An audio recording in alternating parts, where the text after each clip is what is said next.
2026ஆம் ஆண்டு புத்தாண்டு ராசி பலன்கள்.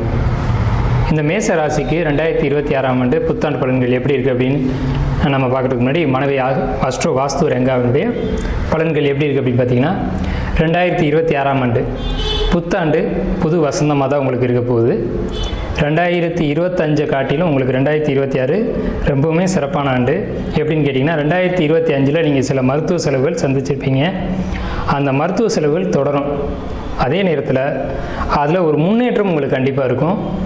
குடும்பம் பொறுத்த வரைக்கும், பொருளாதாரத்தை பொறுத்த வரைக்கும் உங்களுக்கு நல்ல வளர்ச்சி இருக்கும்.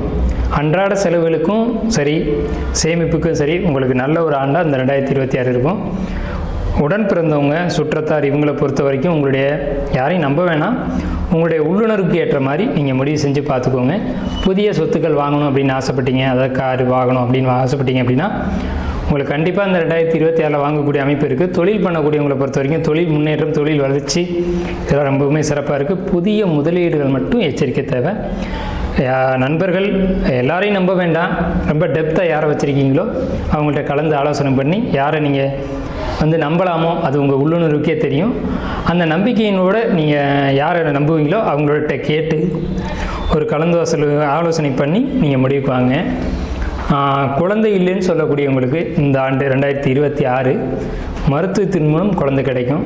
லாபம் நிச்சயமாக உண்டு. லாபத்தில் ஒரு பங்கு நீங்கள் அன்னதானத்துக்கு செலவிடணும். அப்போ மட்டும்தான் உங்களுக்கு அந்த கர்மவினியின் பாதிப்பு இருக்காது. விரைச்சனி அப்படின்ற ஒரு விஷயம் உங்களுக்கு மனசுக்குள்ளே வச்சுக்க வேணாம். டிப்ரெஷன் அப்பப்போ வந்து போகும். நீங்கள் அதை பெருசாக எடுத்துக்க வேணாம். டிப்ரெஷன் அப்படின்ற ஒரு விஷயம் இந்த ஆண்டு 2026 நீங்கள் எப்படி அதை தவிர்க்கணும் அப்படின்ற வழிகளையும் நம்ம சொல்கிறோம். கண்டிப்பான முறையில் புதிய முதலீடுகள் நீங்கள் கலந்து ஆலோசனை பண்ணி தான் நீங்கள் முடிவுக்கு வரணும்.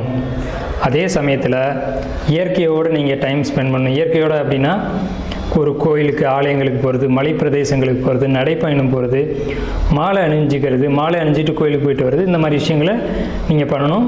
ஒரு அன்னதானம் அப்படின்ற ஒரு விஷயத்தை நீங்கள் கையில் எடுக்கணும். இறை வழிபாட்டுக்கு அதிக முக்கியத்துவம் கொடுக்கணும். அது மட்டும்தான் உங்களுக்கு இந்த 2026ஆம் ஆண்டு ஒரு ஸ்மூத்தான ஒரு வருஷமாக போகிறதுக்கான ஒரு வழியாக இருக்கும். ஸோ அதனால் இந்த 2026 உங்களுக்கு பொற்காலம் தான். அதில் எந்த டவுட்டும் உங்களுக்கு வேணாம். நெகட்டிவான திங்கிங் எதையும் மனசில் வச்சுக்காதீங்க. பாசிட்டிவாக தான் இருக்குது. ஸோ உங்களுக்கு வாகனம், பொருளாதாரம், இது மாதிரி புதிய சொத்து சேர்க்கைக்கு மட்டும் உங்களுக்கு ஒரு 99% கம்மியாக தான் இருக்குது.